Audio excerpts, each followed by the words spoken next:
Imaginez 4 entités spirituelles, si périlleuses qu'elles furent emprisonnées par Dieu lui-même, enfermées depuis des millénaires au plus profond du grand fleuve Euphrate, attendant un moment précis pour leur libération. La Bible nous dit que 4 anges seront libérés à une heure précise, un jour spécifique, un mois et une année prédéterminée. Et lorsque cela se produira, un tiers de toute l'humanité en subira les terribles conséquences. Ce n'est pas un texte obscur caché dans un livre apocryphe. C'est écrit noir sur blanc dans l'Apocalypse, le même livre qui détaille les trompettes, les coupes de la colère et la fin des temps. Mais qui sont donc ces anges? Pourquoi Dieu a-t-il jugé nécessaire de les emprisonner? Et que se passera-t-il lorsqu'ils seront enfin déchaînés? Beaucoup d'entre nous ont entendu parler de l'Apocalypse, mais presque personne ne parle jamais de ces 4 anges enchaînés. Et si je vous disais que le fleuve qui les retient est déjà en train de s'assécher et que les signes de la fin se matérialisent sous nos yeux, mais que si peu sont prêts à les voir? L'histoire des 4 anges de l'Euphrate est l'un des mystères les plus profonds et les plus troublants de la Bible. Dans cette vidéo, nous allons le percer à jour. Nous explorerons leur identité, les raisons de leur confinement et le cataclysme qui suivra leur libération. Mais avant d'aller plus loin, je veux que vous réfléchissiez à quelque chose. Si ces anges sont vraiment là, au fond d'un fleuve, attendant le moment exact pour émerger, se pourrait-il que le compte à rebours ait déjà commencé?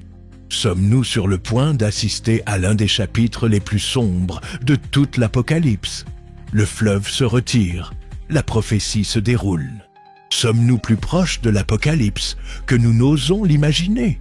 C'est précisément ce que nous allons examiner aujourd'hui. Et bien plus encore, car nous parcourons souvent certains passages bibliques sans en saisir le poids réel et terrifiant. Je veux que vous écoutiez attentivement les paroles de l'Apocalypse, chapitre 9, versets 14 et 15. Ce que vous allez entendre n'est pas une métaphore, c'est une prophétie, énoncée mot pour mot. Et le détail qui suit pourrait bien remodeler toute votre compréhension de la fin des temps. Libérer les 4 anges qui sont liés au grand fleuve Euphrate. Et ainsi les 4 anges furent libérés, eux qui avaient été préparés pour l'heure, le jour, le mois et l'année, afin de tuer un tiers de l'humanité. Regardez bien cela. Ce verset est glacial, et il énonce avec une clarté absolue ce qui est destiné à se produire. Il n'y a pas de parabole dans ce passage que nous venons de lire. Il n'y a pas de symbole complexe à déchiffrer. La Bible est directe. Ce sont 4 anges, actuellement emprisonnés, préparés et attendant un ordre pour agir. Ils n'errent pas sur la terre comme d'autres êtres spirituels. Ils sont contenus, confinés, comme si leur libération même nécessitait une autorisation divine au moment parfait. Et c'est là que réside le détail le plus terrifiant. Ils ne peuvent être libérés que lorsque Dieu lui-même en donne l'ordre. Quand ce moment arrivera, leur but ne sera pas d'enseigner ou de protéger. Ce sera, sans équivoque, de détruire. Cela soulève une question que presque personne ne se pose. Pourquoi Dieu les a-t-il emprisonnés au départ? Qu'ont-ils fait de si terrible pour mériter d'être enchaînés pendant des milliers d'années? Quand nous entendons le mot « ange », nous imaginons généralement des êtres de lumière, des messagers apportant la paix et des conseils. Mais ils ne sont pas tous comme ça. Lucifer aussi était un ange de lumière jusqu'à ce qu'il se rebelle contre son Créateur. Il n'a pas perdu ses pouvoirs. Il est simplement devenu un ange déchu. Vous voyez donc que le terme « ange » n'implique pas toujours la bonté. Il y a des anges de lumière et il y a des anges de destruction. C'est pourquoi beaucoup de ceux qui lisent l'Apocalypse soit ignore ce passage, soit le rejette comme purement symbolique, supposant que rien de tout cela ne se réalisera jamais. Mais si ce n'était pas du symbolisme, et si ces anges étaient liés aux anges déchus du temps de Noé, ces anges-là n'étaient pas des symboles, ils étaient terriblement réels. Si cette réflexion vous fait déjà réfléchir, montrez votre soutien en cliquant sur le bouton « J'aime ». Cela aide vraiment à diffuser ce message. La Bible ne prétend jamais que tous les anges sont identiques. Elle parle d'anges qui servent et d'anges qui se sont rebellés. Elle parle de Michel, mais aussi de Satan, de messagers et de guerriers. Et lorsque nous examinons le chapitre 9 de l'Apocalypse, nous rencontrons quelque chose qui ne correspond pas au schéma habituel des anges déchus. Ces quatre-là sont emprisonnés. Tous les autres anges déchus que nous connaissons ne sont pas enchaînés. La plupart d'entre eux errent dans le monde, libres, cherchant des occasions de semer le chaos. Vous souvenez-vous quand un esprit ancien a tremblé devant Jésus à Capharnaüm? Il savait qui était le Christ et il savait que le jugement approchait. Cela nous amène à une constatation troublante. Ces quatre-là doivent avoir franchi une ligne que même les autres démons n'osaient pas approcher. Qu'ont-ils bien pu faire? La réponse semble se cacher à l'époque de Noé, lorsque la rébellion angélique a atteint son extrême le plus dépravé. Ce que je vais vous montrer pourrait bien changer à jamais votre façon de lire la Bible. Les Écritures révèlent qu'il existe des êtres spirituels qui sont allés si loin dans leur rébellion qu'ils ont été jetés dans des chaînes éternelles en attendant le jour du jugement. Au temps de Noé, 200 anges firent un pacte sur le mont Hermon. Ils prirent des épouses humaines, engendrèrent les redoutables Néphilim et corrompirent la terre entière. Pour cela, Dieu les jeta dans des abîmes de ténèbres pour y attendre le jugement. La question pressante est la suivante. Les 4 anges de l'Euphrate font-ils partie de cette même rébellion? Avant de répondre à cette question, nous devons examiner leur emplacement, le fleuve Euphrate. Ce fleuve n'a jamais été un simple cours d'eau. Du jardin d'Éden au livre de l'Apocalypse, il a toujours été un marqueur de frontières, de guerre et d'empire. La Bible est explicite. Ils seront libérés au jour, au mois, à l'année et à l'heure fixée. Ce n'est pas un hasard, c'est un chronomètre céleste. Et quand il atteindra 0, un tiers de l'humanité tombera. Mais dans quel but, exactement, seront-ils libérés? Le texte est d'une clarté brutale sur ce point. Pour tuer un tiers de l'humanité, un tiers de la population mondiale, menée par 4 anges qui ont attendu des millénaires pour ce seul et unique moment. Pouvez-vous seulement commencer à imaginer cela? 4 êtres spirituels avec une mission de destruction à l'échelle mondiale, emprisonnés, silencieux, qui ne font qu'attendre. Et la seule chose qui les retient, c'est le temps, car leur destin est déjà écrit. Il n'y a pas de retour en arrière possible, pas de repentance qui puisse les arrêter. La Bible ne nous donne pas les noms de ces 4 êtres, mais elle laisse derrière elle une piste d'indice. Et lorsque nous suivons cette piste, nous commençons à voir des liens que peu de gens remarquent.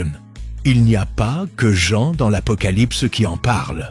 D'autres textes bibliques, et même le livre d'Hénoch, rejeté par la plupart, révèlent des indices qui s'emboîtent parfaitement dans ce puzzle.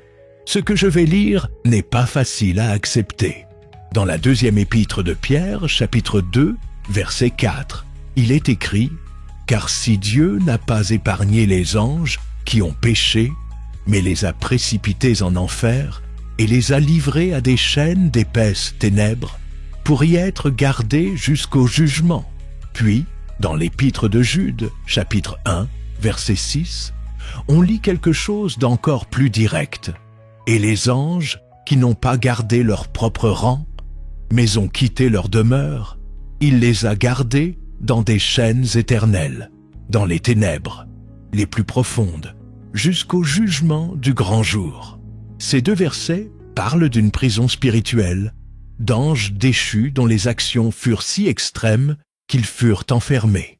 Maintenant, comparez cela avec Apocalypse 9. 4 anges, liés, attendant leur jour de jugement. La similitude est impossible à ignorer.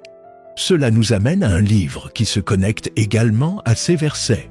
Des textes anciens comme le livre d'Enoch, respecté dans la tradition juive mais finalement exclu du canon biblique, décrivent en détail ces anges rebelles de l'époque de Noé. Ils ont corrompu l'humanité, enseignant des arts interdits comme la magie, la guerre et la perversion. Pour cela, ils furent enchaînés dans de profonds abîmes, en attendant le jugement final.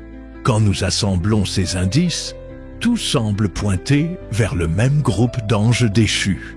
Et voici un détail qui passe souvent inaperçu. Dans Apocalypse 12, Lucifer a entraîné un tiers des anges avec lui dans sa chute. Et maintenant, Apocalypse 9 annonce qu'un tiers de l'humanité sera détruit. La même fraction, le même schéma. Cela ne peut être une simple coïncidence. C'est comme si la fin était écrite par la même main qui a commencé la rébellion au ciel. La Bible ne le confirme pas en ces termes, mais le lien est trop puissant pour être écarté. L'imagerie, les textes et les destins qui se chevauchent sont franchement terrifiants. Et si je vous disais que cette prophétie a déjà commencé à se réaliser? Le fleuve Euphrate s'assèche sous nos yeux. Des photos satellites montrent qu'année après année, il disparaît. Est-ce une coïncidence? Ou est-ce l'annonce que le compte à rebours final a commencé? Quelques chapitres plus tard, dans Apocalypse 16, le 6e ange verse sa coupe et l'Euphrate s'assèche, préparant la voie pour les rois de l'Orient. Immédiatement après, des esprits impurs émergent pour rassembler les armées du monde pour la bataille finale, Armageddon. Et si l'assèchement de l'Euphrate servait un double objectif, ouvrant la voie à la fois à la guerre finale et à ces 4 êtres spirituels emprisonnés, le résultat serait catastrophique, et tout semble s'aligner pour que cela se produise.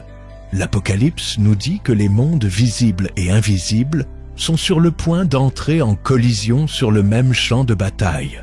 Quelque chose approche, et cela ne tardera plus, si ce n'est pas déjà commencé. La libération de ces anges pourrait-elle en faire partie?